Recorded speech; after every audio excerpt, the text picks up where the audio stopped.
Good afternoon. Good morning. Yeah. Good morning, WA. That's it. Good to have you guys. And fantastic for you guys to actually make time out to come and hang out here in like 12, what is it, 12 p.m. Yes. In the middle of the day. Benefits of working from home. Oh, perfect. We'll rush away from the day jobs. Yeah. Yeah, awesome. Now, look, it's great to have you guys. It's you're my first band from Sydney to join me, so well done on that. Epic. Yeah. So where have your other bands been from then? Look, obviously a lot of them have been from WA. You know, me being a Perth boy. You know, there's a lot of. I'm from Denmark, but that's a whole different story. But sort of being situated in Perth here. Probably a good nearly half of the people I'm talking to have been local bands, but other than that, have been from all over the world. States. I've had to cover USA, Canada, Israel, Sweden, Denmark. Well, we're happy to represent, UK. although three of us are English. Only one of us are actually Australian. Well, I'm the only Australian. no, Oh, born. No, the only born Australian. Yeah, because these two are also Australian. Oh, is he now? Yeah. That's great. Well, look, you're all welcome, man. It's Cheers. Cheers, says the Dane. it's all love. That's what Australia is all about, anyway. Like it's Right. like people from everywhere. Well, I suppose the whole world these days are just a good mix, a good healthy mix. Fantastic, man. Look, I'm super excited to hear about your band. I got introduced to you about nearly a month ago now, and have sort of checked out a bit of your stuff online. You've released a couple of your second EP that just came out. You've got a couple of really cool music videos. So where should we start? How did you guys start playing? Go, you answer it. Well, so Dan and I have been friends for a long time, played guitar together for ages. Louisa and I met at work. She's obviously very good singer, and I play guitar, and we were messing around at work just after work doing covers and stuff like that. And I think the story of it is a friend of Louisa's is a pro guitarist, and we came down here actually one night just to mess around in the studio and jam a little bit, and we were going to rehearse some covers, and we literally started straight off just playing something we'd written, and it went from there, really. It didn't work out with that particular guy, but it kind of got the bug going, and we found Mark. I was actually on Gumtree looking for surfboards and found a drummer. Well then. And I'll just put drummer in and see what comes up, and there he was, and it was local and into our kind of music, and so I dropped him an email with a couple of our demos. Just stuff we'd done at home, and said, "Do you fancy coming down and playing?" And he was into it. And I wrote Dan in to come play bass, and literally since then we've just been writing and recording our own stuff, and it's come from there. We literally never started as a covers band, which is good. So let me just recap on that. So you came down, you wanted to play some covers, and on the first night, you, instead of looking for surfboards, you found a drummer and you started an original band. Yeah. I mean, that's probably about 4 or 5 weeks condensed into about 4 or 5 seconds, but yeah. Yeah, That's a good story. Clear from the beginning that originals was the way we wanted to go. I've been in a bunch of cover bands in the past, and this was the first time it all kind of sort of super gelled and became clear that we had each had something to give. So that was very cool. So what was it in regards to the original that sort of appealed more to you rather than playing in a cover band?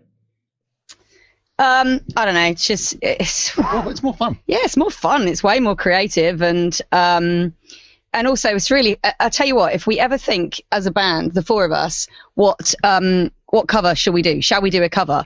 We can't agree on it. Like, it's absolutely impossible to decide on your cover set anyway. So actually, it's way easier for us to write music than it is to decide on covers. Wow, that's something I don't hear very often. You must have a really good sort of musical understanding of sort of how to play together as a band, and if you actually find it easier to write originals. Do you know what? That is something that's sort of come really supernaturally to us, and something that it's just really organic, and we don't even really try. It genuinely just happens. I wish I could put a formula on it, but there isn't really one. I think we will come into the studio regularly, and on any given night, we could come away with 4 or 5 workings of a really good new song. And sometimes they develop into a song and sometimes they don't. But there's always something, and it's usually Dan. Is it? Well, Dan will start noodling on a bass line, and then him and Kieran just lock in really, really, really super well together. And Mark and I usually kind of hang out on the sidelines for a little bit and let these two go, and then we'll rock in, and I'll just riff a melody.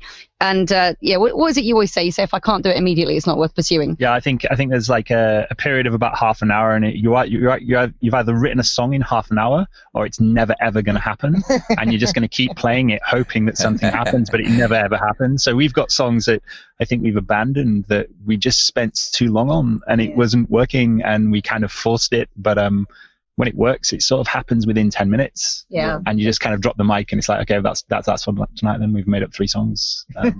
Or nothing happens. And I think that's true. It depends on our interest levels in it. Like, we can try and force it, but if there's oftentimes if I can't see something in it sort of fairly quickly, we'll move on fairly quickly. Yeah. Change as well. I mean, the one you just played on Resolved actually started out about a third of the speed of that, and was actually started on acoustic guitar, and I had that little riff and brought it in, and we were messing with it, couldn't get it into work until Dan played it at 1,000 miles an hour, and there was the song. Yeah. Wow. But it's all got, I think everything's got to gel, right? So it's to me, it's the vocals. It's like we can come up with cool riffs that we sort of like, and it's for naught really if Lou can't sing a melody over it, and that's the thing that has to work. Like, Lou has to immediately see a melody in it, otherwise it's just a cool riff. Right. Yeah, that's right. So I think what he's saying is that I'm absolutely integral to the band. That's what I'm hearing. Yeah. The most important person in the band, maybe. No. Yeah. No. I've got proper lead singer disease. Sorry. It's really interesting to hear how you sort of approach that whole 30-minute approach to it. Like, again, if you can't create a song, or I think you mentioned sometimes you'd walk away with like 4 or 5 sort of templates for songs after one rehearsal. That's super cool to hear. It's funny because I actually kind of agree with that approach. Like, if it feels good naturally, like instantly when you're doing it, it's there probably is something there. Whereas if you try to sort of overdo it, over polish it, sometimes it might never happen. Definitely. Overthinking it is not a good thing. I think it becomes forced and it becomes manufactured rather than capturing the feel of. When we record and we write songs, we try and write the way we like to play and the way we sound live, and we're very much a live band, I think. And even in here, when we record, we lay the basics of the tracks down as a 4 and as a band as a whole, and then go back and put the parts down properly. But it captures that feel, and I think that's part of it. I mean, if it doesn't, it's almost like you listen to music when you hear something and it grabs you straight away. Those are the songs that kind of stick with you and hang around. Yeah, cool. So in regards to the recording process, so are you recording it yourself? Is that how you've done it? Well, we record here. This is Housebox Studios in Brookvale. So Ryan, who runs the studio and owns it, he records us and produces us. For the last EP, we came in and we did a pre-production with him where we just played we had about 10 songs to choose from. We played them all live in the studio, and we whittled it down to 5 or 6 between us, and worked on, there were a couple of suggestions here and there. He's very good at letting the songs be our songs, but he does have suggestions and things we perhaps wouldn't have thought of, which is good too, because we're learning. He's in a band too, Black Reno, so he's cool. He knows what he's talking about. I've seen them actually. They are epic. They came to Perth at Slayfest last year. Yeah. So Ryan's the vocalist for Black Reno and owns and runs the studio. And he's been a massive help and big support to us, and he helps us, I guess, put those finishing touches to the songs, and then we record here. So the EP, the current one, took about 4 days in the studio solid, and then Lou came back a couple of times just to do work on a few extra vocal bits and pieces. But yeah, playing live as a band first, then we lay the drums down. It's guitar for you next, and then all you next. I can't remember. Then guitar and bass, and then vocals we put on at the end. Yeah, you do it. You do it to your click track, don't you? Yeah, I just love click tracks. So it's sort of my favourite to play along to those. So we actually don't use a click track. We don't use a click track at all, man. We do as well. So were you joking? Like you don't play to a click track, or you do? We don't. No. You don't. No. Okay. No, we don't. No, so I was being sarcastic. That's my Australianism. Yeah, it's one of the, like drummers are usually sort of either for or against click tracks. It's I suppose it also really comes down to the style of music you're playing. But look, at the end of the day, it does give you a massive advantage if you do want to actually do, like, if you want to sort of add those extra layers to it and combine multiple takes and stuff in a studio. You know, it's a good thing to do. But again, at the same time, if you do want to sort of record it live and just have that feel as a band, I've had quite a few bands on who sort of is more for that as well. And you know, it's got its strengths, but both things. It's definitely it was definitely a goal of ours to have our recorded music sound as close to what we'd be like live as possible. So those variable speeds do relate to that. So. Yeah. All right. Okay. Fair enough. So it goes a bit up and There's down. not that many variable speeds though. Like it is pretty much in time. There's a little bit of variation.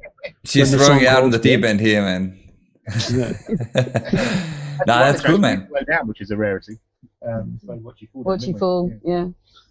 I think we all speed up. The longer a song goes on, I think we all speed up. Yeah, the more excitable we get, and because we often do that kind of, the song builds often, then by the end of it, it's like, is this the same song? Yeah, I noticed when we were playing the acoustic thing on the radio the other day. Yeah. That one, I can't remember what we were playing, and it started off like, it was like the slowest we've ever started it, and it finished the fastest we've ever. Yeah. I was like, I couldn't play it. I was like, I should play it this fast. I think that's partly driven by the fact that you only get to play for 30 or 40 minutes. That's live, and if you've got 10 or 12 songs, you've got to get through them. I was about to say, Kieran, if I could get you to move a little bit further into the sense, I could see, like, every now and then when you sort of put your head out to one side, you can't see you, so it looks like you're sort of decapitated or something. All good. So yeah, but yeah, I completely understand the whole thing about playing live. You get excited, you know, things go a little bit faster and stuff. Sometimes that could be one of the benefits of sort of playing the backing tracks as well. So, you know, every song is always in the tempo it was intended for. But I think he's trying to give you a lesson here, Mark. Yeah, thanks for the lesson. Yeah, you're trying to, because you're a drummer, right? Yes, I am. Yeah. Yeah. So give him a lesson. Give him a lesson. No, we wouldn't have it any other way. It's exactly how we sound, and it's totally gels, yeah. It's also like it's organic rock, you know, like if you are playing, if you are a 4-piece and you want to sound dirty and, you know, gritty and live and stuff, yeah, absolutely, like keep it that way. You don't need backing tracks unless it's something that would suit the music. Like for example, I've got my little friend here who is very helpful if you want a bit of backing tracks. The good old Roland SPD-SX. Yeah, wow. He's but again, it's not for everybody. It comes down to which band and which music you're playing as well. It's like, well, what do you have in the background? Because all my old bands when we were playing rock and stuff, yeah, I've never had a click track live. So it's just one of the things where, you know, yeah, you do get excited and you play the song 10, 15 BPMs faster, but that's a part of it. That's a part of the experience. Right. So, 100%. Rolling with the errors as well. So errors. I don't know what you're talking about. So I'm curious to sort of go a bit back to the intro again. So when you started out as a cover band, what sort of music did you have in mind? What sort of influences did you end up sort of leaning up against for creating your own songs? I think we've all got really different influences, which is kind of what makes it the sound that we have. You know, I think everybody says, "What sort of genre are you?" Blah blah blah. I'm sort of like, I was brought up on sort of old school sort of Pixies sort of stuff is my absolute favorite band in the entire world. It's funny that I don't have too many bands that were female led that are massive influences for me. I guess the nearest to that would be something like the Distillers. I absolutely love Brodie Dahl's voice. She's an absolute legend. But you know, well, you're kind of old school Aussie punk, aren't you? 80s pub rock, but you know, and also punk like Celibate Rifles, you know, Midnight Oil, even Radio Birdman, those sort of names. Yep. What about you? I really like dubstep and anything electronic. You can't tell. That's probably the most eclectic out of all of us. And yeah, I'm old school grunge and punk, so Nirvana and Pearl Jam, Chili's, and then going back to the Clash and the Ramones, that sort of thing, Sex Pistols. But it wasn't a deliberate effort to sound like anything. I actually wrote this on a Facebook post a little while ago. There's no kind of, we don't come in to try and write a grunge song or a punk song or anything like that. It's really where the riff goes and where the music takes us. And I put on Facebook recently, it really is just the four of us in a room bashing it out, and what it sounds like is what it sounds like, rather than an effort to sound punk or an effort to sound. So I think that's when it starts to become a little contrived as well.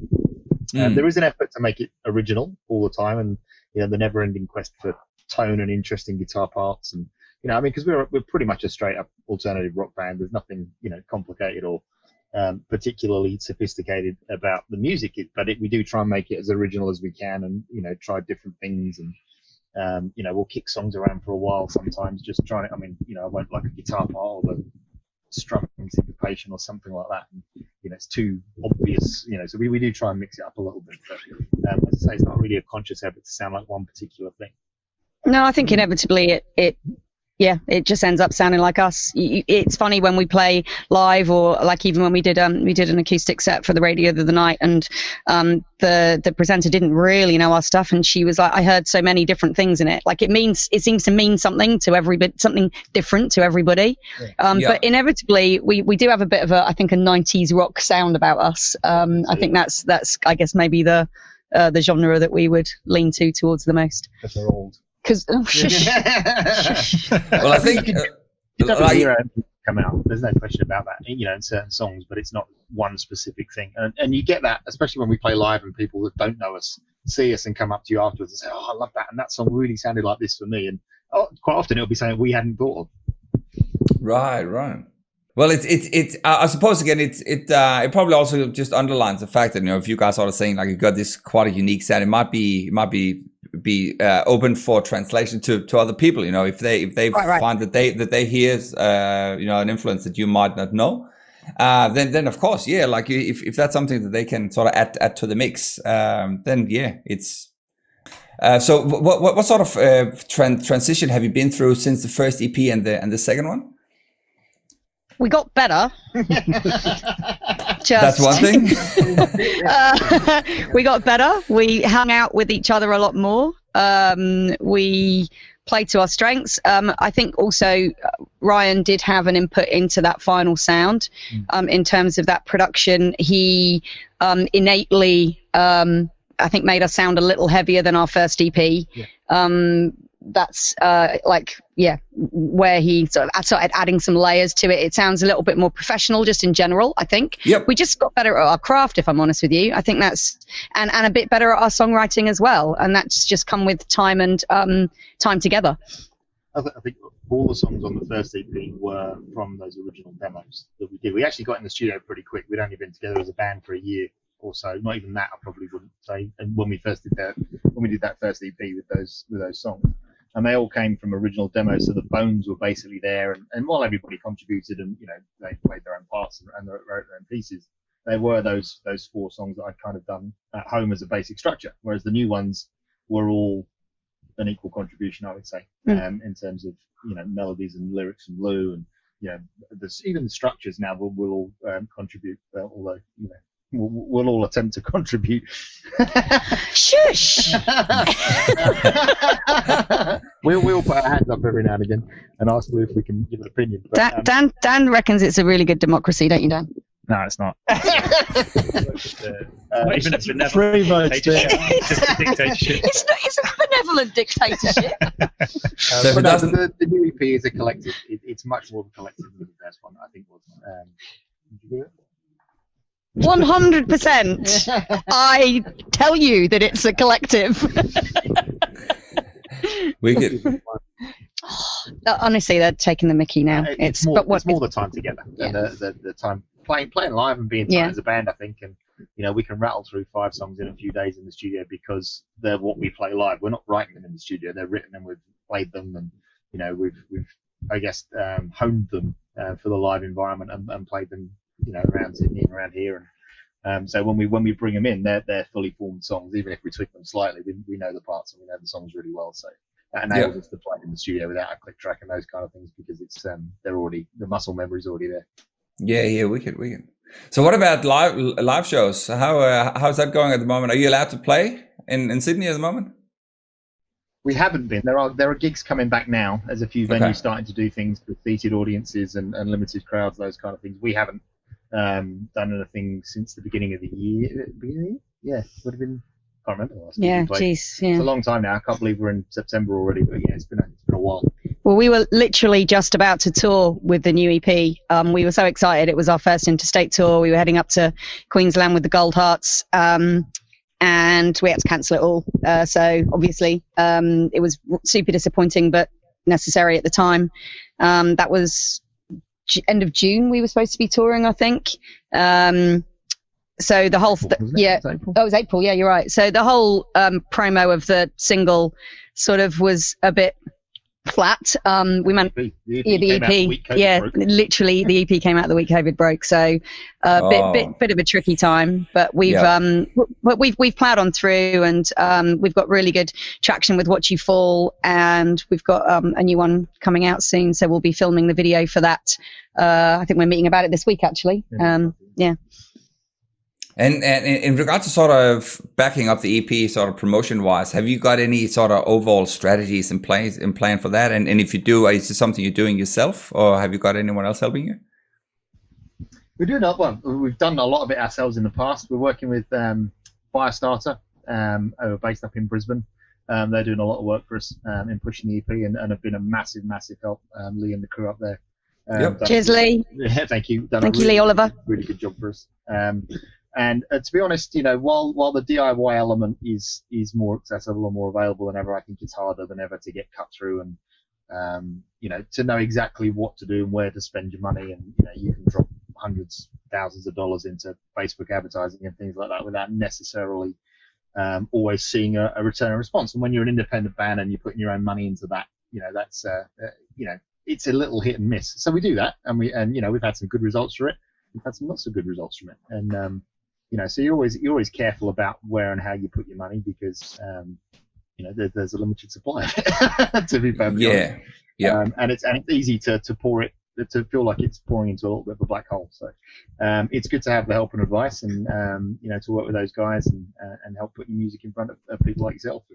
And well, let's not forget that every single band is having to push their stuff digitally right now. There is no other way of doing it. That's right. As Kieran said, the cut through right now is harder and harder to make the noise and to get the awareness. So I think the help of the professionals at this stage has been really, really important and useful for us. So is it so the band, is it something you're treating as a business, or you're treating it more as is more like a part-time thing you do outside your day job, or what's the ambitions? Look, we started off doing this for us, I think, more, and that was sort of going back to why we wouldn't want to just do covers. We were doing this, and the music that we make is for us, and it's not really with any particular person or group in mind. So we've always pushed our own agenda in that regard. We do all have day jobs because we can't support the band as a full-time thing. Bloody love to. Geez, I would give it up in a heartbeat. I've already told anybody I work with, if Dave Grohl calls tomorrow, I'm giving it all up, all of it. We're off. So look, it's a double-edged sword, isn't it? We are 100% professional about what we do, but we have to do what we do to make money during the day. So we will carry on making the songs. We will gig as soon as we possibly can, because that's what we love doing. That's what I love doing anyway. Do you love it? I love it. Do you love it? Yep. That was the correct answer. But the day jobs help us pay for. Yeah. Of course. Of course. Yeah. Do this, and so they hopefully don't sound like we've done my own GarageBand, because we have put a bit of cash into it, and it is our own money, and the results I think are pretty good. And when you hear it played on radio, and you hear it in the mix with much bigger bands, and you hear yourself played on a radio station alongside maybe the Pixies or the Who's or Green Day or somebody like that, and it doesn't sound out of place. That's very cool. Yeah, and then it actually sounds better. than some. So. He's gonna get upset with me pissing off those bands again. Yeah, Goal will call now. Yeah, he's not gonna call us now. It's not gonna call us now. No, it's good. So again, so it sounds like you got the ambitions there. Like it is like you got the drive to try and push it a bit further. As Lou said, we try and make it as professional as we can, and but at the end of the day, we do it because it's fun. And we come in here every Friday or every other Friday, and we jam for 3 hours, and we write some songs, and we play through our set, and we have an absolute blast doing that.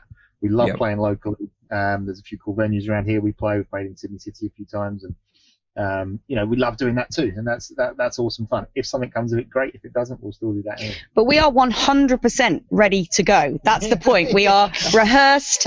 We've got the songs. We've got the act. We've got the live performance. So any support gigs that anybody wants, we are ready now. That's we right. could do it now. Dan needs a new toothbrush before we go on tour, but other than that, we're good to go. And maybe some new joggers, but you've got your dad joggers on. These are my COVID joggers. COVID joggers. Very, very confident. I was about to say it's obviously it is a bit difficult to sort of play at the moment, especially if you want to go anywhere else. Like it's just a very, I don't know what the right word is, but it's a very, very challenging circumstances if you were to go out and play gigs at the moment. Like I know again, like a lot of bands are playing locally here in Perth, but they can't really go anywhere else. And I think that's sort of like the core thing, as you mentioned yourself earlier. It's all about looking online at the moment. Try and push your content, try and push your online presence, and work on that. So when all these restrictions are lifted, hopefully sooner rather than later, then you're ready to go. Well, we're coming to Perth. I hear you've got a really, really good scene over there. In Perth? Yeah. Have you got some great big rock festival? Yeah, I think, so they got Perth Rocks, which is postponed again now because of COVID, because of the audience restrictions. I don't think it was sort of financially viable to run it with only 100 people max capacity when you got like 16 I think the bands alone would be about 100 people. When you got Exactly right, yeah. But yeah, look, like the local scene here is fantastic. But again, I'm sure it would be a lot of other spots as well. Like Sydney and Melbourne is a lot bigger than Perth, and so I'm assuming there would be a lot more bands as well.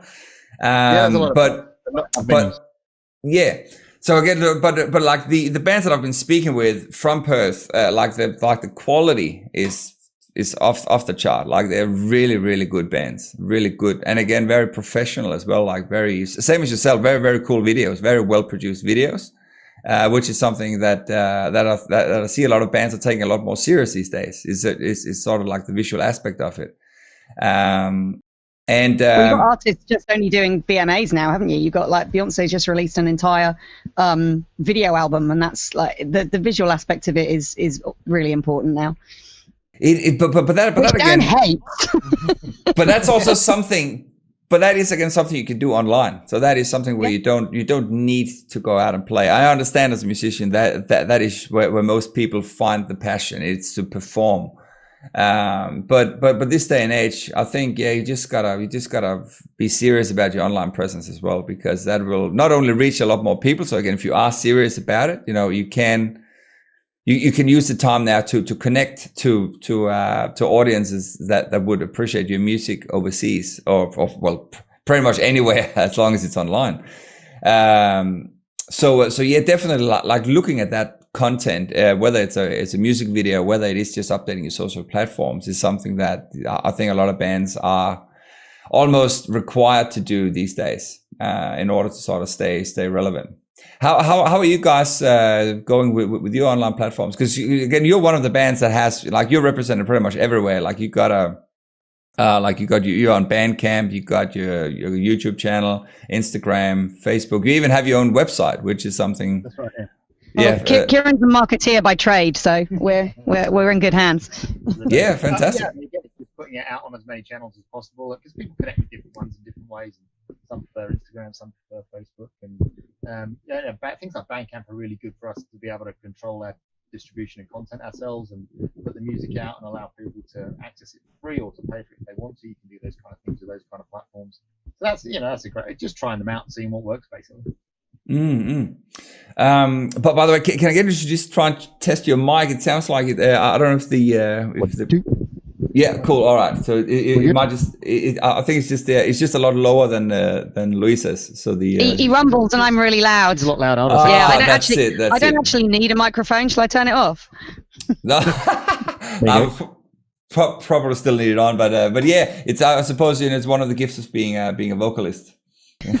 When that little light goes red on yours, it means you're too loud. Oh, really? I don't compute that.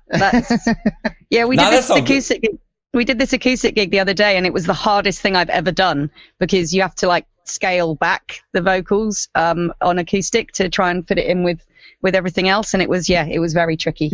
We're quite a loud band in even in rehearsal. Even in here we're quite loud. Well, you can kind of tell from the music, like it's music that sounds like it has to be loud. So that's good. Yeah, it does. Yeah. So where was that acoustic gig at? Oh no, this was a radio acoustic thing. It was just for a local radio station. So yeah, it's just in the studio. 3 people, all with masks. Oh really? Yeah, a little bit. It's still a little bit like that. I mean, it's only been a couple of months that we've been able to come, maybe a little more, back in the studio as a group, and there's still restrictions on the amount of people you can have in here. And I guess back to your earlier point about live gigs, I mean, most of the venues, in Sydney are that small at the minute that once you get 3 bands in there plus bar staff, that's the capacity for the venue. So, there's limited opportunities.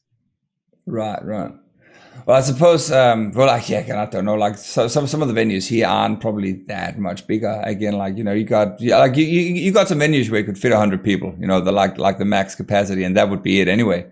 So that's right. Yeah. But yeah, I suppose at the end of the day, it comes down to like how many people can you actually get through the door. That's right. So again, if you're a bigger band and you can pull, 300, then you wouldn't want to play at 100 people capacity. That's right. Yeah. I think any we were talking to Ryan about this the other day, and he's like, look, just as soon as you can, just play gigs. Doesn't matter how many people you get through the door, just get out there again.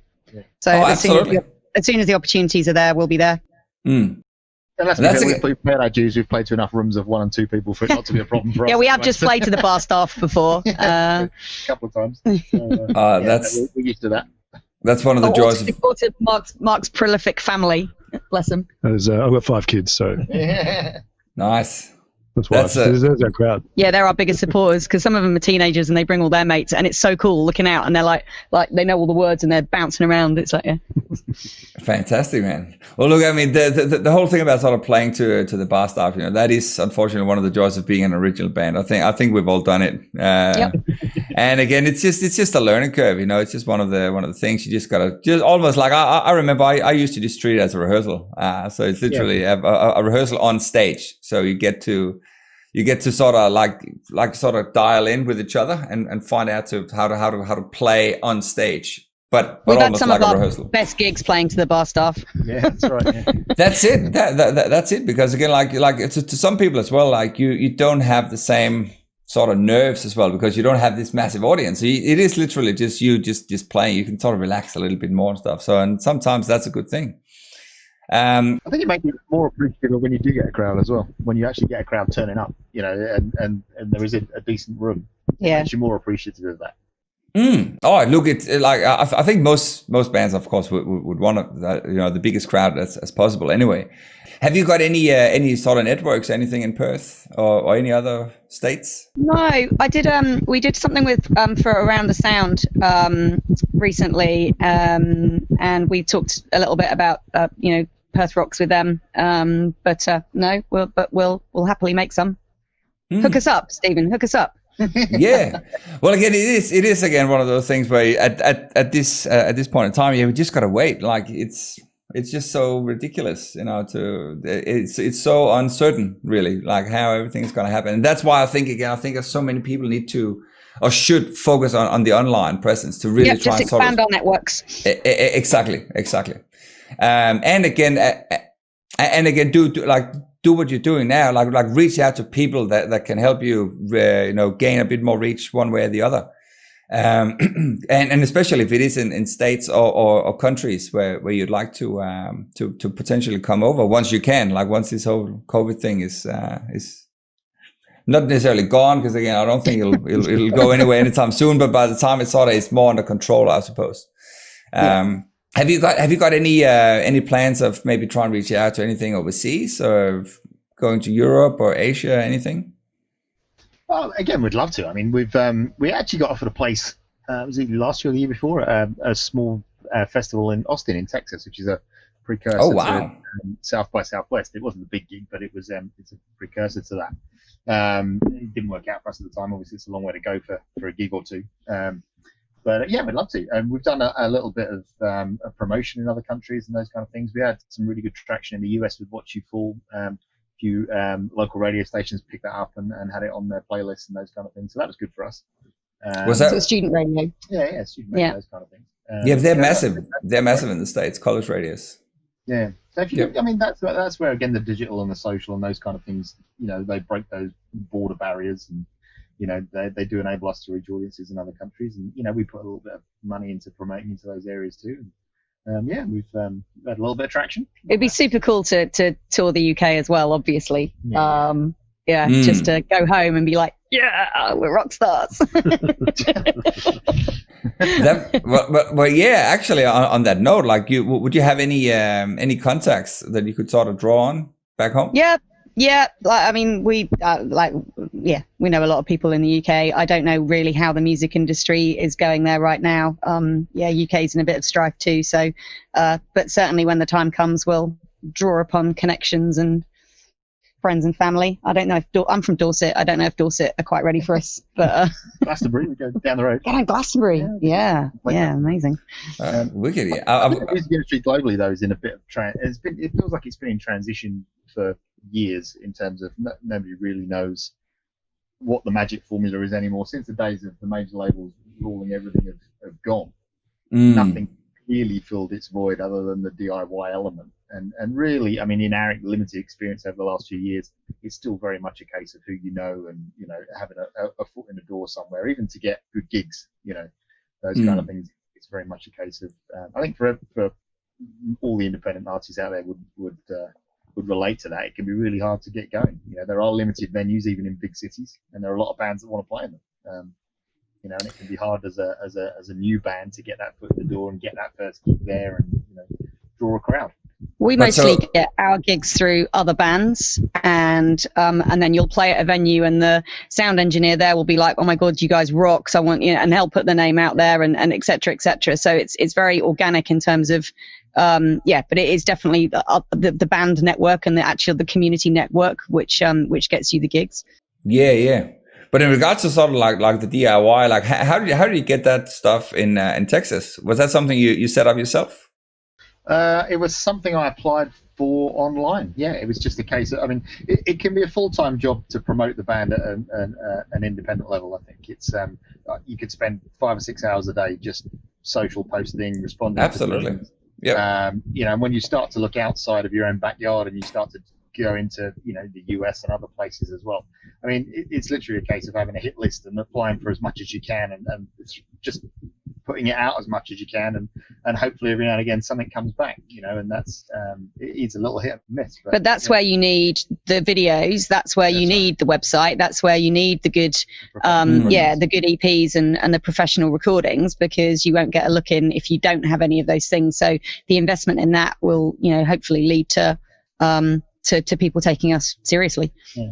I go back to Louise's earlier point about trying to approach it as professionally as we can, even though we are obviously part-time and doing this for fun. I think when we do play decent venues with decent engineers and sound people, and they do hear us, they're often quite surprised at how professional we are, because they haven't heard of us before, or they might have heard a snippet of a track, or we might have been invited along by a headliner to play, and they're actually they do retain that. I really love that set. We get that quite a lot. But have you got any of those concerts? Have you had any of that sort of filmed? Because again, if you are a really good live band, some really good content to have available, especially if you are promoting yourself overseas, is to have some really good live footage, like with the proper audio. That's a good shout. We tried that once with an up and coming. It's actually a funny story. It relates to what you were saying about cover bands earlier.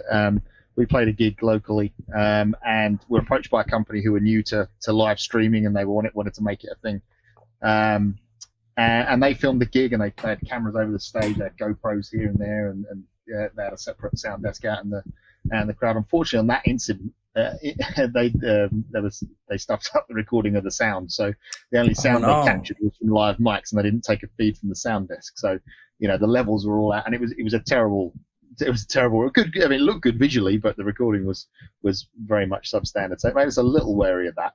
Then that, funnily enough, was one of those gigs where you had 3 pretty good original bands play to family and friends, and 10, 20 people, and we finished at about 11, and then a cover band came in, and the place packed out in seconds with about 500 people, and they proceeded to run through, Midnight Oil and Bon Jovi and those kind of things, and that was quite depressing. But we have tried that. But perhaps we should do a little more. I think it's a good idea. A couple of live broadcasts from here. We should do that. Maybe. Yeah. I think we've got a few recordings on there. Like I was just thinking of that one that we played the Annadale, and there were some people running around with phones. We had a few crowd shots, I think, from your friend. Yeah, which was good. It actually was good. We do have a fan video, which is actually turned off on YouTube at the minute, but I'll send you the link for it. We have a fan video of our very first gig of one of our songs on the new EP, and it's one of the best live recordings we've ever had. And someone did it on an iPhone, so wow. It can work as well. Yeah. Oh, it's so heartbreaking to hear the fact that you guys are playing, and then this cover band comes on and it just backs out, man. But I can totally relate to it, but because that is just it's natural, isn't it? Because you hear a song, and you get up and you dance to it. You hear a song you don't know, you might really appreciate it and think it's epic, but you're learning it as it goes. So it's understandable. It's understandable. It is, but I think it depends on the venue though as well. It's like in that case there was, it wasn't necessarily people going to see a live band. It was a venue in a beach suburb where everybody was smashed. It was Saturday night. Pub crowd. Yeah, and so it's like the pub kicks out and they go into this bar, and then somebody plays them Bon Jovi and they get on the tables and dance, right? But they haven't necessarily gone out to listen to something new. Yeah. They're smashed and they want to listen to Bon Jovi and Midnight Oil, right? That's right. Yeah, totally. We literally there was a sparse crowd that were getting into it when we were playing, but they were enthusiastic. And then we packed up this other band, and I was literally trying to carry my amp out through a mosh pit to Bon Jovi.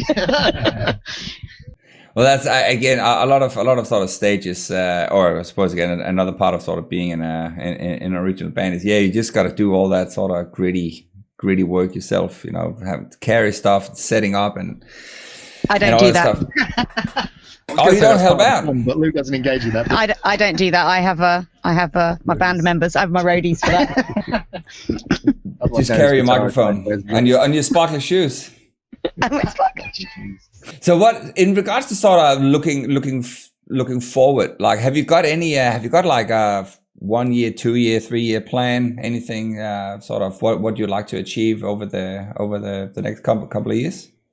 At the beginnings of a plan before COVID hit, and I certainly had a plan around the new EP release. And the reality is that I think it came out the Friday and COVID broke big on the Wednesday.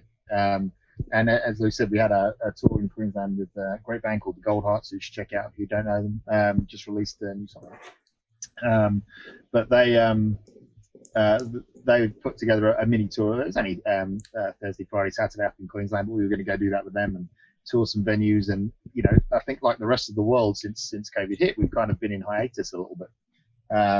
We've been coming in here and rehearsing and writing new stuff, and so I think the next plan is to get probably enough songs together to do another recording. Really, we'd like to do an album, get an album length released together. If we can do that over the next few months, then by the time we come out of this, hopefully we'll have something big to get behind and tour and promote. Yeah, well, we'll do the video for Wise Man, which is I think one of my favourite songs from the EP, and we'll promo that without being able to gig alongside it. Then we'll record the album. We've got a couple of just epic, really timely, good songs that I really want to get out, even if we just release them as singles. And then next year, hopefully, we'll get back on the road. I don't think we can have more of a plan than that, if I'm honest with you, other than keep creating, keep writing, keep rehearsing. Like sometimes you just think, oh, why are you rehearsing the songs that you've already written? Well, actually, like I said, we are literally ready to go as soon as we can. We are super, super, super tight in our set. So keep doing that. Record new music, get an album out, do more videos, do more live streaming, we can keep super busy. Produce some t-shirts. Yeah, merchandise. Exactly right, merchandise. Band socks. Yeah, where to go. Yeah, Dan's going to create the band socks. I was about to say, how are you treating the? Your drumstick sounds good. Coloured ones. Coloured drumsticks. Yeah, coloured drumsticks. Yeah. Red, blue, whichever, whatever you want. Good stuff. How are you treating the merch side of things? Is that something you're active on? Again, tried a couple of channels. We did produce a run of t-shirts, and I did set up a store, but we tested it, and the distribution network was taking a bit too long, so I haven't done anything with that at the minute. I'm looking for an alternative, but it's something that we've tried, and we've had people approach the gigs and ask to buy stuff. And We've had a limited range of t-shirts out there, so if you've got one of the early ones, they'll be worth a fortune one day. But it's something we need to raise our game on, definitely. I guess when we can get out there more, and we can actually push it at gigs. I'd like to sort of get your opinions on, like you kind of mentioned yourself in regards to the EP and versus an album. What do you reckon, sort of in the current climate here, with everything mostly being digital and not many people actually buying physical copies anymore? What is your opinion or your experience on what works better? Is that to release singles or to release an EP, or should you aim to get a full length album out? I think there's absolutely something to be said for consistently producing new material, and I think releasing singles on a regular basis is definitely something that keeps interest levels up, and it gives us something to talk about and a reason to again come on shows like this and talk to people like yourself. And the more we put that out, the more opportunities there are to do things. And there's no doubt that they have a limited shelf life. Once you get through sort of 6-8 weeks of doing that for one song, you need to be moving on to the next one. I think that's the way the world is right now. I think if the flip side to that, and I guess this may be the traditionalist in me, I think that there's still a certain credibility to a full length album. There's still a certain sense of professionalism and reality that comes with a full length release. And you mentioned Beyonce earlier. She put up, is it a full album she's done? Full album of videos. Yeah, so it's still a full album, even though it's released slightly differently. And I think for me, that's still a sign of taking it seriously. If you can put a full length album out, 10, 12 songs. It might be a generation thing, because we buy albums too. Like, I'm not particularly interested in singles. You follow all the new music that your favorite artists are doing, but when the album is released, that's what I buy. That's what we buy. So that might just be a generational thing as well. It is like, it's funny, because I've heard from quite a few people that, again, that if you want to be taken seriously, you need a full length, like you need that full album out. Again, look, it's open for debate. I don't think in this day and age, I don't think there is a right or wrong way of doing it. As long as you keep doing something, keep the material. Exactly. As long as you keep being relevant, as long as you keep putting stuff out. Yeah. What was the last album you bought? I can't remember. No, that's rubbish. What was the last album you bought? Yeah, I don't even. All right, so forget that. We're talking shit. The new Strokes one. But again, I don't think many people, unfortunately, are buying albums either. And I think that's, again, just another thing to realize, that as a band, that probably a lot of people would need to look probably elsewhere in regards to sort of create an income. Because unless, again, you have sort of like the older generation who likes, say, for instance, a vinyl cover or like the actual physical copy, which again costs money to produce as well, on top of the actual expense to recording it. Then everybody, if you've got a smartphone in your pocket, like that, you have all the music almost ever released in your pocket. So why should you go out and buy a physical album?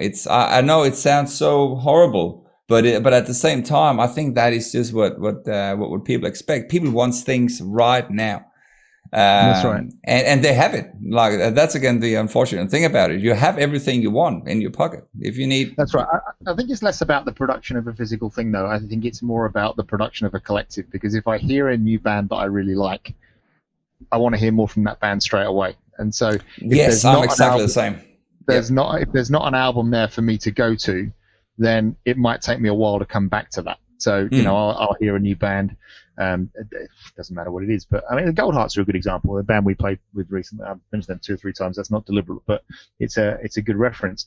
You know, we played with them. We got on really well. We like their songs, and then immediately there's an album and a couple of EPs for me to go to and listen to more of that. And I guess without that, it had just been a single. Or, you know, the frustrating thing is when you hear something and there isn't more of it. And I think that's the flip side to that, wanting more now and wanting it immediately, is that, you know, for us to you know, get cut through places. Again, it's harder with one EP. It's harder with 1 or 2 singles because there isn't that depth of material there, which I think you still need. I think that again, it gives you some a degree of credibility. If there's a collection of 10 or 12 songs that are in the vein of the one that people like, they'll latch onto that. I couldn't agree more. He's very casual with his musical listening. And you know, and he's Mr. Spotify. He's the man that will very rarely get through an entire track before switching it.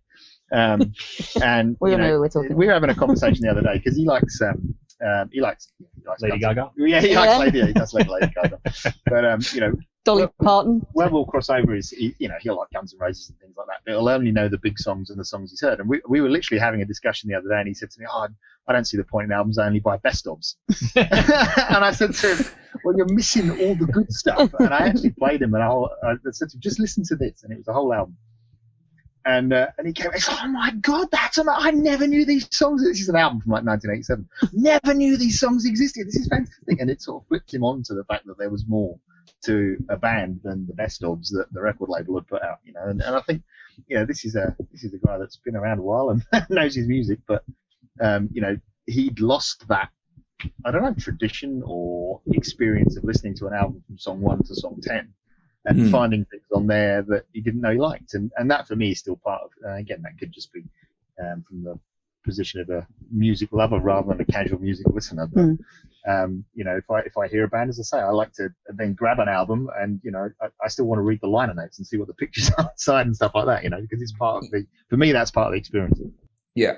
And I think that part though, like actually having an album cover, reading through the lyrics, you know, see, you know, like go through the credits and see who's been on the album and who the bands are thanking and all that stuff. Like you just don't get that anymore. I can't remember the last time I've actually went through a cover. You know, it'd be years ago, unfortunately. But as a kid growing up, you know, when you went and you bought the album, you took it home, like it was such a novelty. You know, you open it up and like you're so excited because, you know, you've heard this one song, or it might be like your favorite band that just released a new album, and you know you didn't have the internet back then and stuff. So yeah, it's just such a different experience these days. There's not all that same excitement anymore, which is sad in its own way. But again, I suppose it's just how it is. The changing way that we're consuming this media, I think, you know, it's like it is the best ofs. It's the single serve dopamine hit. Next song, off to another artist. If I want to see the album notes, I can go onto the guy's YouTube channel and I can see him, you know, talking to me direct from his living room on a Sunday afternoon while eating breakfast and telling me exactly what he was thinking when he was writing the songs. And I can jump across and I can see them backstage, and there's just so much more content, and there's so much more available and easier to produce, I guess. And like, you know, you've got him on his smartphone just before he walks out on stage, you know. Yes, I don't necessarily need to go back and kind of imagine what it was like by reading the notes in the album notes. Yeah, right. Yeah, this is the new liner notes. And you know, it's back to the point. I suppose, yeah. I think it's like, you know, YouTube is, you know, you've got the Spotify's and your iTunes, but you know, how many people just consume YouTube as their source of music? So it's like, that's a visual platform, right? So now I need a video to go with my song. Otherwise, you've got some static text on the video. Yeah. It's just, I think it's just a changing way. It's super interesting. And yeah, I don't know. I mean, I don't know how, you know, if you think about how a band's going to make their money. I mean, nobody's making money from Spotify and iTunes, right? No, we got a royalty note the other day from Spotify. How much did we make? 3 cents. Okay, great. Boom. Put it in 3 cents. Yeah, 3 cents. You know, 0.03. It's like even the big bands, they're saying that nobody's making That's money right, from album sales or music sales anymore. It's about touring. But if you don't have critical mass to be able to tour a Wembley Stadium for a couple of $1 million, then how are you? That's right. I'm how are you breaking even? Yeah, it's super interesting. Don't know. Yeah, I agree. Don't know where it's going to go. We saw actually the other day we were talking. One of the bands has brought back I guess it's the concept of the fan club. I think might come back. So it was the Distillers actually. I think they've got a new community online that you actually subscribe to, and so you pay. I don't know what it's $25 or $40 or something. Yeah, you got Patreon. Yeah, Patreon. it's like almost a membership kind of thing. But then you get access to the band, and in many ways that's a regeneration of the old fan club model. That's perhaps going to generate income in the future. Yeah, absolutely. A lot of bands are using that. A lot of artists, or actually a lot of creative people in general, are using Patreon because it does create that value for the viewer, the listener, the fans to tap in and get some content that wouldn't be otherwise available. And yeah, you can sign up for I've got a Patreon page as well. With like people like the show, you can pay $3 a month just as a little, almost like a tip jar, really. So it's just you just showing a little bit of appreciation for. I really like what you're doing. I can't go out and see a gig or whatever it is, or you might be a journalist, or you might be a food presenter. It doesn't really matter what you do, but if you have that page, it gives you some sort of recurring income from people that do appreciate what you're doing. So yeah, I actually never thought about it as a fan club, but yeah, you're right. I do remember the good old fan clubs where you send your little details into a PO box somewhere, and you get fans back or something. Yeah. The thing is the Bandcamp, I guess it's like people can pay the money if they and I guess it's that enthusiast, the people that get it, or the people that want to be a part of something or understand what that person's going through and want to give them a bit of money. Yeah. And for the rest of the population, we become effectively social media influencers and rely on ads running on YouTube. I don't know. But that's a whole there is this good old analogy about all you have to do to create a sustainable business. You need 1,000 diehard fans. If you have 1,000 diehard fans and you can sell them for $100 worth of whatever your product is per year, that gives you $100,000. But to create 1,000 diehard fans is the big challenge. That's exactly right. Yeah. So, but all you have to do, or not all you have to do, you got to keep going. You got to keep moving. So you got to keep, again, staying relevant, keep producing stuff, writing new songs, do whatever it is you're doing in your business. And in your case, obviously it's playing music and releasing albums and merchandise and all that stuff. But so in regards to sort of when you look sort of over the shoulder and you look at other bands around you, maybe not necessarily in Sydney, but other bands that you guys admire, how are they sort of performing? Or do you draw any sort of influence in regards to how you approach yourself online, or run your band effectively as a business?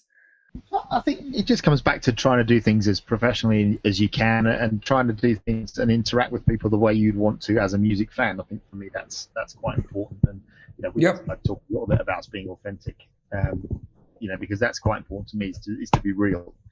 But I mean, in business-wise, I don't know. I think in some ways there's a bigger gulf than ever between your professional bands and your independent bands. Your Metallicas and your likes have got such a machine, behind them now, even though they probably act more like an independent band than anyone else of that kind of size, because they've got to that point where they're able to do that. But it seems only the massive commercial success gives you that kind of freedom. The only reason Nirvana were able to get away with putting In Utero out was because of the success of Nevermind. And it bought them certain privileges and those kind of things. Both are great albums, but there's no doubt that In Utero didn't have the commercial crossover that Nevermind had. And that enabled them to go back to, I guess, put something out that was a little bit more along the lines of what they would love to listen to.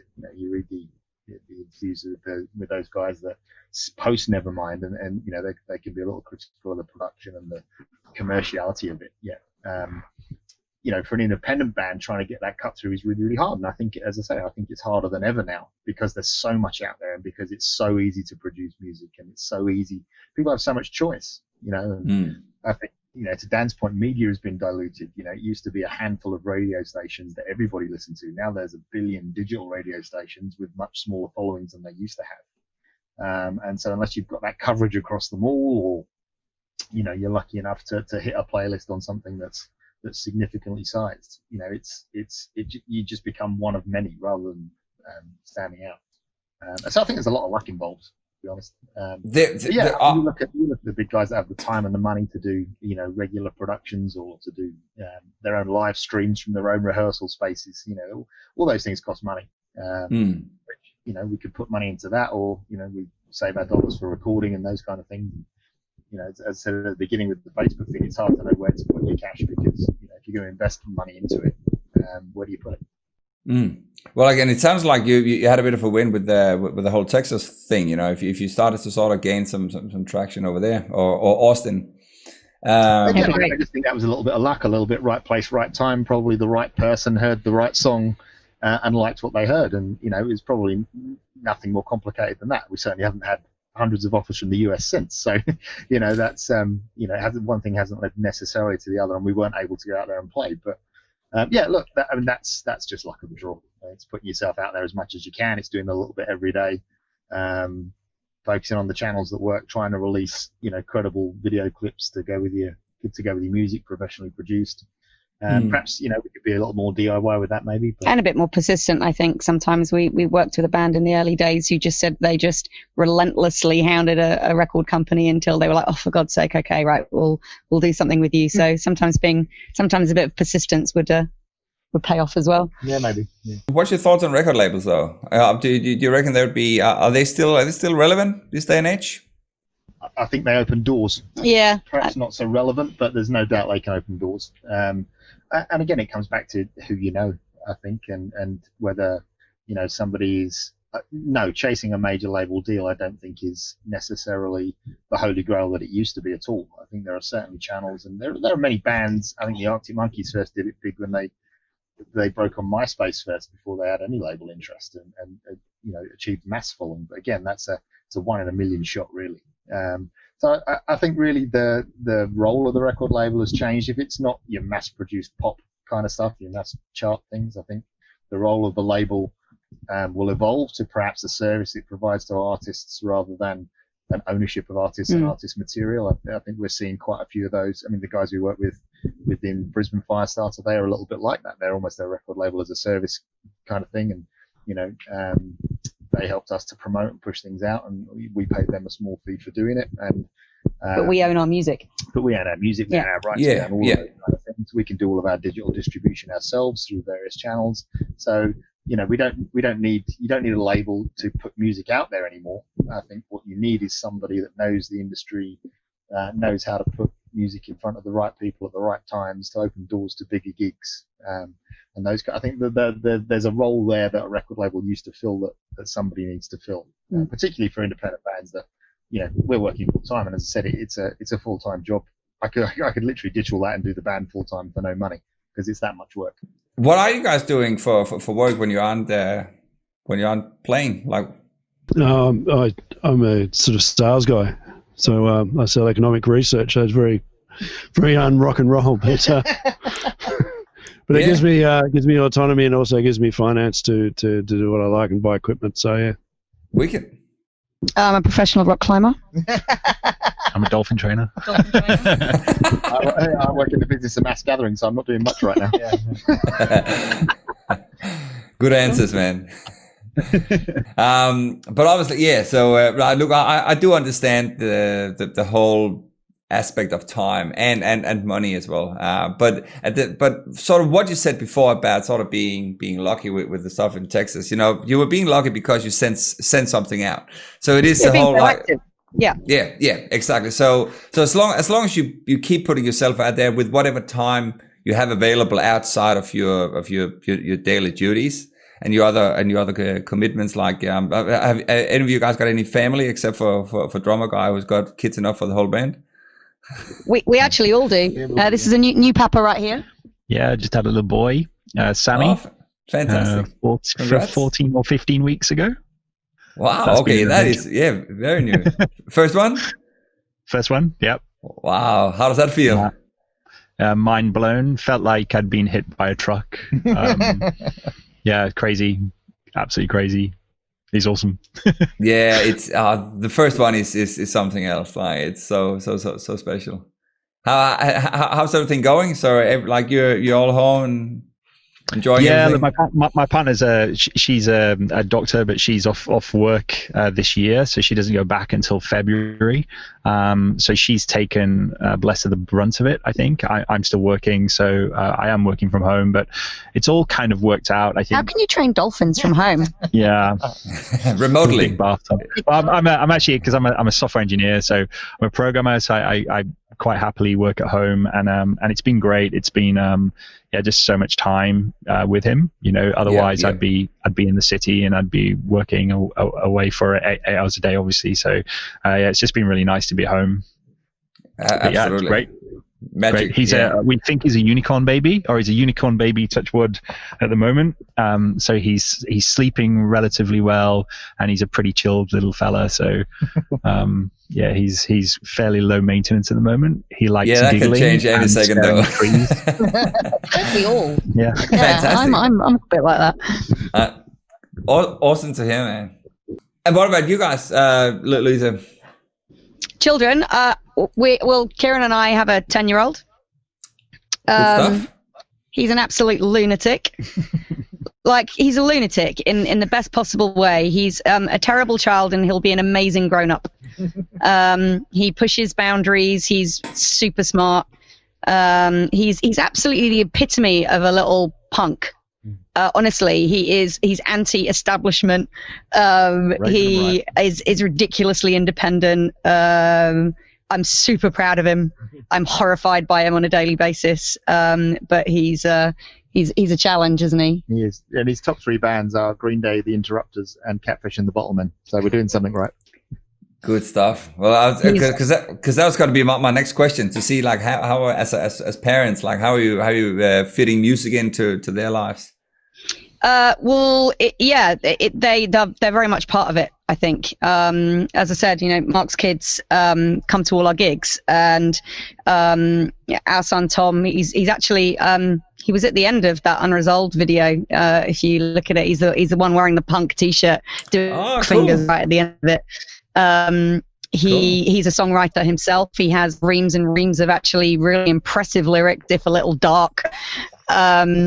He'll play you some drums. He's teaching himself electric guitar at the moment.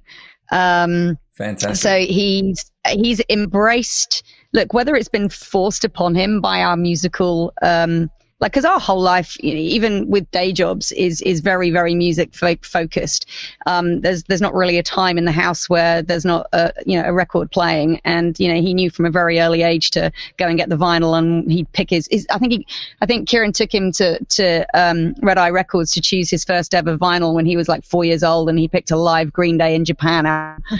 So it's been really, really sort of part of his life, and I wouldn't be surprised if music was a way that he might go. He used to be an AFL player at the moment, but if music might be the way that he would go, because it's so ingrained in him. Every now and again he'll say I like Justin Bieber, and we won't obviously allow that to happen. We get that out of him very quickly. No, of course we don't. But his musical tastes are like, he just gets it. Like he'll sing you. We took him to Green Day and supported by the Interrupters. That was his first ever live gig. And he knew every single word to every single song. And there were some real hardcore punks surrounding us who were just looking at him. And I'm like, oh God, he's going to get beaten up. But they were like picking him up and cuddling him because he was just putting them on his shoulders. And he's watch this space. He'll be sitting here in a few years' time. That's awesome, man. Oh yeah, yeah. So Natasha is a singer, and she's trying to struggle her way through it at the moment, trying to get some online content. So that's all very, very difficult for her. But it's funny, my kids don't have any of my music tastes at all. Oh, really? No. Not even close. No. Tom, my son, who's 12, loves rap. He's really into his rap. And I hate rap. Right. I don't know. I haven't influenced him at all. YouTube has influenced him. YouTube's influenced him. He is big on YouTube. It's fun to sort of see how much the online world can influence kids these days, because everybody likes it. I've got my oldest son is almost 7, and he has to have an iPad at school so they can do assignments online, and it's just such a, I know I sound like my parents now, but back in the day when I was a kid, it's just such a different day and age. But again, it's the same thing as we discussed earlier. Like, you have everything accessible at any given time. As long as you're connected to that internet thing, bang, everything is there. Music, history, you don't really do you need history lessons? Do you need math? You got a calculator in your pocket all the time. And it's just crazy how everything is just accessible, and how people have no patience anymore. Well, just grow up with a different set of skills, though. Life will be different. It is. That's what it is. It is. It's just a different skill set. It's just a different approach. It's a different way of living. Again, you don't need to go down to a shop and buy stuff anymore. Even as a musician, if you want a new guitar, a new set of drumsticks or whatever it is, then you just order it online. It gets delivered to your door. Bang. And sometimes it's cheaper than going to the shop. That's the most annoying thing about it.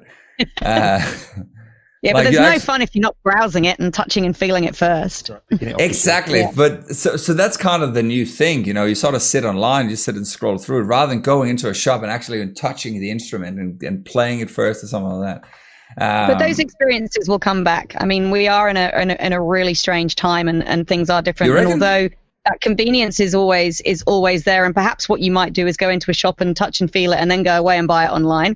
But I still think that ultimately it will, when we're all allowed, we're going to want human interaction, we're going to want live music, and we're going to want to touch and feel products. But we will always now have that ease and access of online. It's just it's going to be some kind of a hybrid. Yeah, it's I agree 100% on the live music thing, but in regards to sort of retail, I struggle sort of to see retail sort of being a thing in 10, 20 years time. Maybe. I read something. They think that the stores will become like experiences. Sort of centers. Yeah. So instead of you'll have a music store, but the point of that music store won't be to sell you stuff. It'll be so you can go and have a little play and an experiment, and then you'll go home and buy it online. But like clothes stores will be a place where you can maybe have a look at the clothes and like touch and feel them, and it's an opportunity for a brand to kind of engage with you. But at the end of the day, all your transactions will happen online, and that's the way they think it's going to go. Yeah, that would be very odd. Yeah, well, you can't. I mean, rummaging around on Spotify is not the same as rummaging around in a record store, no matter how convenient no, it's it not. is. It's it's for those people that's never ever done that. They don't know what they're missing. You got to train them young. That's why that's why we took Tom. But that is exactly the main difference, and again, why I all of a sudden feel really old. It's the fact. It's like I said, I remember that. As a teenager, going out to a record store and you put the album on, you listen to it at the show. It's like, oh, this sounds great. I'd like to buy one. You know what I mean? I like to listen to this all the time at home. And right now you have all albums ever, in your pocket, and it's just crazy. And same again when you are buying instruments, anything else, like food, you could my wife spends more time shopping online than actually going out to shops, because it's easier. We've got 3 kids to look after, and it's it's the convenience, and the fact is you don't have to wait. You can have it here. Order now, you have delivered this afternoon. Order now, have it tomorrow morning. It's it's easy. Keeping up with that, and keeping up with the channels for delivery and the way people interact with things, because it seems, even outside of the music business, but when you talk about promoting us and how we do it online, it seems as soon as you get up to speed with how people interact with the platform, it's changed, and you're moving on to another one, or yes. You can actually get so in-depth and so sophisticated with some of the behind-the-scenes things on, some of the social channels that, you can spend a long time learning it, and by the time you've learned it and got the hang of it and mastered it, it's moved on. And I don't think that's unique to music, but it's certainly something that I experience, trying to promote our things, particularly if there's a gap, there was a couple of years between EP1 and EP2. How we went about promoting both of those was completely different. What was available at the time. You went from very basic, segmented, targeted advertising to, in-depth algorithms on who you deliver your video to and when, and it's very tricky for sure. And again, it's so frustrating because if those algorithms change, or say for whatever reason, say Facebook shuts down tomorrow and you have 5,000 people following you there and they're just gone, that's again another thing. But I think that's also why more and more people sort of go over to emails, because again, if you build a good email database, that's yours forever. You can target that directly, regardless of algorithms and people's movements. Like some of your fans might say, "I'm gonna go off Facebook. I'm done with Instagram or whatever it is," and that means they're out of the loop unless you got another way of sort of approaching them and sell your products to them. That's right. And the flip side of that is people are much more reluctant, I know I am, to give email addresses out these days because they don't want a cascade of things in their inbox.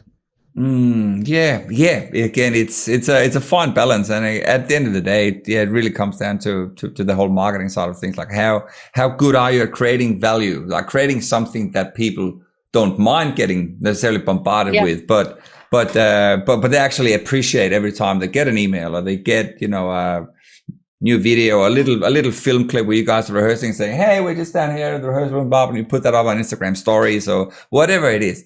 If people start to engage with that, then, I might be doing something right. I should put more of that up, or sometimes maybe even do an outreach to the fans and say, "Hey guys, we'd like to make some new content for you. What would you like to see?"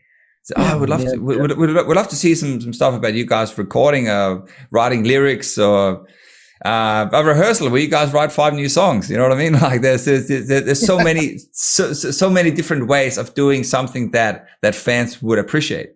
Some of those songs should never be seen or heard, though, to be fair. but that's the value, right? And that's where I mean, that's the thing, though. With all these, there's a new platform out every other month, but then that's an opportunity, right? So that's one blank canvas right there, right? So you talked about like TikTok on the scene, the first week of TikTok, there was a kind of vacuum of content. Yeah. So if you're a new band and you're looking for an opportunity to promote yourself on a fast growing platform, there's ways people probably figured out the majority of YouTube. They probably gamed all that. Okay, Instagram and Facebook probably gamed. Like TikTok, have we figured out exactly how to use that to best effect, and the next thing that comes along. So I think keeping on top of it as a young new band. That's your job, Dan. Yeah, that's your job. Yeah. So, or just create your own. Or create your own social media. Yeah, you do it. Yeah, you do that. Literally, you create an entire social media platform that promotes Pepperhead. Yeah, right. If that's something that takes off, that sounds like a more financial solution. We're all equal partners, remember? All equal Pepperheadband.com. It's already there. Oh, yeah. But I suppose sort of with regards to other platforms, again, you also got to find something that is relevant to you and sort of to have, like, because TikTok, again, like I did a profile when it first came out, but look, I've never used it. Like I went in there and scrolled around a little bit. I was like, nah, I can't see myself using that. But again, but you have the other, like, the titans of social, like you got Instagram, Facebook, and YouTube, and Twitter, but Twitter is one of those things. I think for a lot of bands, it's a bit hit and miss. Yeah. But definitely, like the other three, you cannot not be on those. Because again, they like pretty much everybody. I think I can mention 2 or 3 of my friends that I know that aren't on Facebook. Everyone has a Facebook profile. Yeah. So that means, again, if you have a product that they would like and you can get them to come over and follow your page and connect with your content, they ultimately will be a potential buyer of your product if you can keep adding some value to it and keep giving them something that they might like. If you can then do that to people on Instagram as well, or target a different audience on Instagram, then you're just diversifying your potential fans or outreach, like your potential revenue channels by the time you have products to sell, whether that'll be your music, if you're aiming to actually get people to pay for that, or if it is, merchandise or Patreon page. Like get your fans that do appreciate your content to come over and join the fan club, join the Pepperhead fan club. Fan club. That'll be the next thing we need to set up, fan club. Yeah, we'll do that. Full-time job, all that. It is. It's like, I mean, it's like figuring out where your market is, I guess. It's like if you could find your 1,000 diehards on TikTok, it's like, I guess, absolutely. And then going, I could go into a flooded market in Facebook and reach potentially a couple of million people, but I also know that it's extremely crowded and there's a lot of people there. Or I could go into something like TikTok. I could find 1,000 diehards. I know there's only about 50,000 of them on the platform, but I know that it's not a saturated platform, so I can potentially get them better. So it becomes like this marketing problem, like addressing your. Yeah, it is. It's right. Knowing how they consume. Yeah, it's not just enough to write good music. No, it's not. It really isn't. Like this day and age, like I've heard this over and over again. I've had a guy on who had 2 major label deals back in the day. He said the most important thing is your online, like is your social media presence. Like get your stuff out. Like build good content. Again, I had another guy who mentioned that if it was up to him, he reckoned that about 90% of your time or 90% of your efforts should be spent on marketing. You obviously need, like, again, don't get me wrong, you still need product, like you still need your music, if you're a band, of course. But the only way to grow it and the only way to make it sustainable is to focus on your marketing. But at the same time, of course, it's got to be fun. It's got to, as Kieran was saying earlier as well, like it has to be true. It has to be genuine. It has to be you. So it has to be something where you brand yourself in a way that's fun and represents you guys as a band. But it's something that ultimately will be the main way of making money. Especially, until you can go out and get on some major tours and support Foo Fighters. Dave Grohl calls you up. It's a good indicator for, I think, people wanting to gig. The venues are looking at your social and they're, okay, these guys have a few hundred followers in Sydney. We can get half of those. We filled our venue, so they're probably a good bet, So, and you can go on the dark web and buy yourself a ton of followers. Let's do that. All your dark web connections. I mean, look, like followers is all, like all it is really just a number. Like again, because like I said, it's not hard to spend $100 and then you have 2,000 followers or something like that. Yeah. Like you get people in Nepal or something following you, or India somewhere. And look, at the end of the day, like you need your true fans. You need those, whether it's 1,000 or whether it's 100, as long as you have people that actively want to hear from you.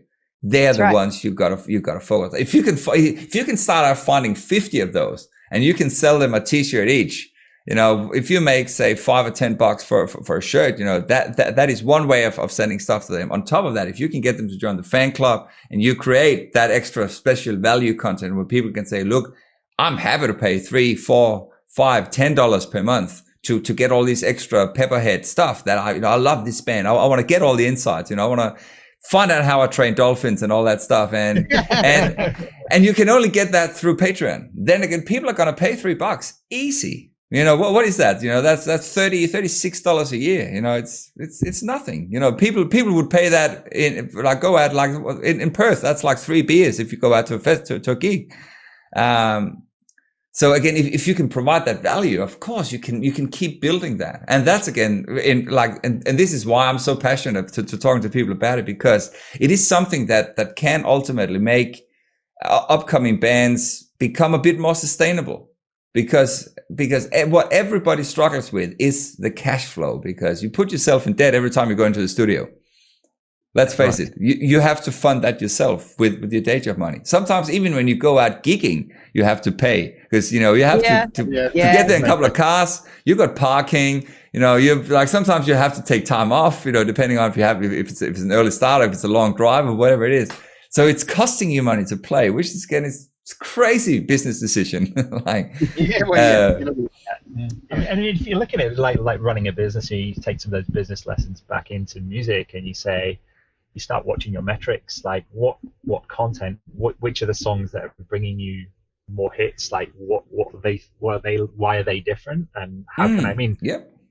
I mean, the Beatles did this, didn't they? In Germany, they were basically playing all these gigs, and John Lennon would just kind of watch the crowd. And Biffy Clyro were the same. There's a few dance music people as well. It's like you've got this infinite audience, right? If you can engage 500 of them, and okay, I got on this particular song, I got a good percentage. Played the video all the way through, or listened to the song all the way through. Okay, I'm onto something. What does that song have that the others don't? And then I manipulate my content and I go a bit more down. Like if you wanted to just become famous, So long as you're looking at your metrics, you could actually be quite scientific about producing music that actually appeals to a market. It's not as much fun though, is it? No, it isn't. But it's one of those things, it's a full package. Like again, if you actually do want to elevate it, you have to look at some of the boring bits. I hate packing my drum kit down at the end of the night too, but I just got to do it. And there is just all these things that comes with running a business that aren't fun. Like nobody likes to do, finances and running your accounts and stuff. And that's the same thing for a lot of musicians, like marketing and sales is something you go like, oh, no. Well, we actually have everything right here, right? We've got sales, we've got marketing, we've got the software engineer. And there you go. Yeah. And the talent. So we've got it all. There's no reason why we shouldn't be on top of the world. Put it like that. Yeah, it's making me think about it. Right. We have to go make this a business, not just a band. Yeah. But again, look, the sooner you start treating it as a business, the easier it becomes, as daunting as that can be, because it gives, if you have the same framework and same mindset as saying, again, I've used this analogy multiple times. I'll use it again. If you were to start a coffee shop and you're really passionate about, you're a really good barista, you're really passionate about brewing really, really nice coffee.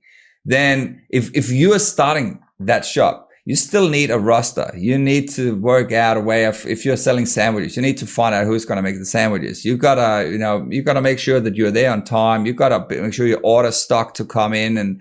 And again, most importantly, you've got to make sure that people know you're there, because otherwise you can't make coffee to them. You're not going to get any customers through the door. And that's a full, there's so many different wheels that needs to turn at the same time to make that whole machine work. And everybody who plays music just loves to play music. That's the main trade. But until you're at a level where you can either hire people to do that for you and help, so what you're doing with Firestarter, for instance, or if you know anyone else who can, I don't know if you had anyone help you to do your web page or to set up, because a lot of your stuff, from a graphic perspective, looks quite professional. So again, unless some of you can do that yourself. Now we do that. He does that. Yeah, excellent. So, but that again, it comes across professional. So it comes across, these guys didn't start yesterday, or these guys have had some sort of help from someone who knows what they're doing.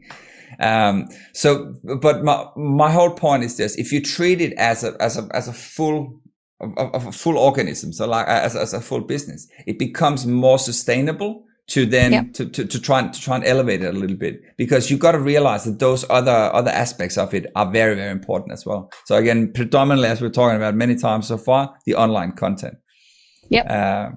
Got it. So raise our game. Raise our game. Fantastic, man.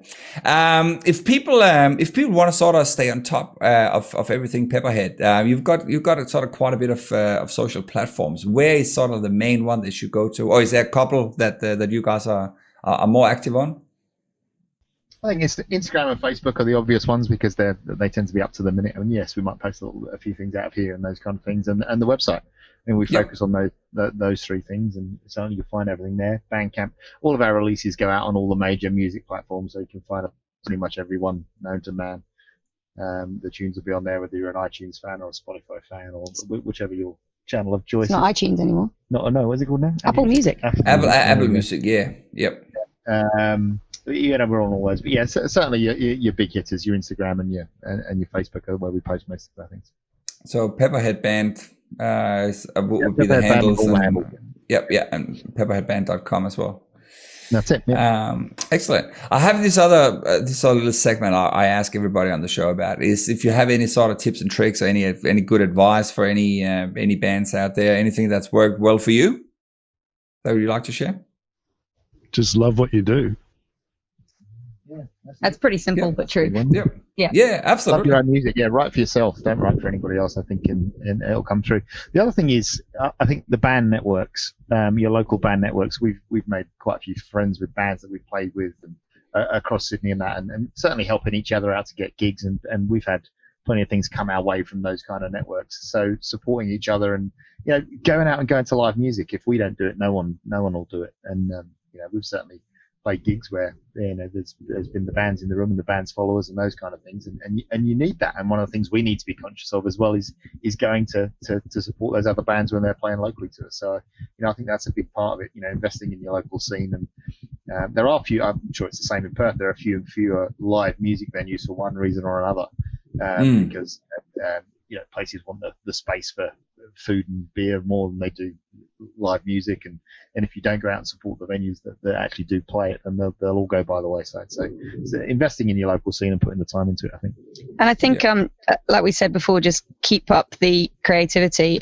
One of my favorite artists is a musician called Ben Folds, and he writes about running the brown water, which is basically just keeping going when all the shit's coming out. It's coming out so that the good stuff comes. So, but it's true, right? Just keep on going, because there's no such thing as right as block. There's no such thing as right as block. It's more about just what's coming out is turgid. But if you keep on going and you keep on creating, then you're gonna find your place, and you're gonna find what you're doing is better and better and better. Yeah, that's right. I get back to Dan's point. For every 3 or 4 songs that come easily to us, there's probably 10 or 12 that don't. And you need to get through those to get to the good stuff. Yeah. No, it's very true, and that's again comes back to the point we discussed earlier about sort of just being consistent, like keep putting stuff out, because the second you stop, you're dead. Yeah, exactly, pretty much. Yeah, you're gonna fall behind. One of the actually, we did something that somebody remarked to me the other day was unusual, but that we have a regular slot in for rehearsal. So, and we've got every Friday night we usually do in here if we're not playing live, and we've got that locked in our calendars. And there are times where we can't make it, and there's other stuff we've got on, of course. But having that regular slot, and every time we come in, we play through I would say we play through the majority of our set, all of our songs. We make sure we do that. We spend the rest of the time jamming. But I think what surprised me talking to another musician was that they maybe got together once a month, or they got together every 6-8 weeks, and everybody could do it, and I think having that consistency is something that I guess we've just always done. We've always done that word go, and it's it is because we enjoy doing it. It's fun, and it's fun to come in here on a Friday night. It's fun to have that to look forward to if you're not playing live. And I think we mostly quite like each other. Yeah, we do. Mostly. Yeah. But having that helps. Actually have that discipline of a regular slot that everybody can make, almost like a free practice or something like that.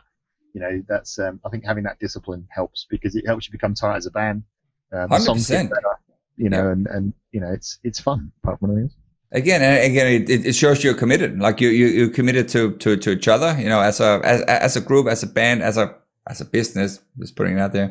But it definitely makes a huge difference. Like some of the other bands I've had on, I've had someone who's had their own rehearsal space. They rehearse twice a week and stuff. And they've accomplished more for the same reason than most other bands that has been together for twice the amount of time, 3 times the amount of time.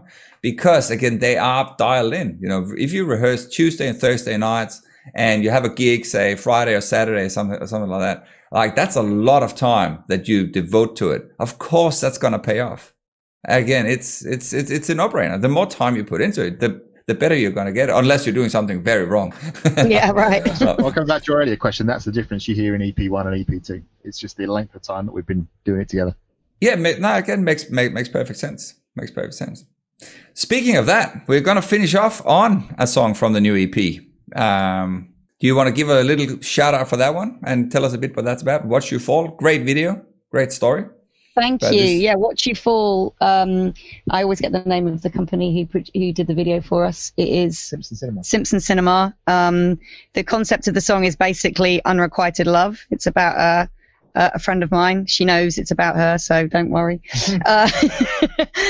So yeah, basically, I think the video is pretty simplistic in a way. I think it's quite obvious, the storyline. I think we, sort of Dan and I usually try and make things a bit darker than it was. I'd sort of wanted this unrequited love to be some bloke tied up in a basement, but I wasn't really allowed to go down that route. So we made it pretty clean. Watch the video for yourselves. It's a great video. We had an amazing actress play the main part, and yeah, hope you like it. This is our little bit Queens of the Stone Age homage, I suppose. This was the song that we slowed down unusually. Usually we speed things up, but we slowed this down a bit just because of that sort of fabulous riff. But it's I hope you enjoy it. Yeah, we can. And if people want to check more out, head over to Bandcamp or go to Facebook, which is facebook.com Pepperhead Band, or check the website pepperheadband.com. Yeah, all the videos on YouTube as well. Yeah, all the videos are on YouTube too. Yep, true as well. So just search for Pepperhead on YouTube there. Fantastic! Thanks so much, guys. I really enjoyed that, and a lot of good insights and stories about the band. I'm looking forward to seeing the next single and the next video when that's up. And so stay up to date on Facebook on that one. Yeah, thanks so much, guys. Thanks for having us. Thanks for having us. Good luck. Good luck doing what you do as well. Cheers for the support. Cheers. No worries at all. Pleasure, guys.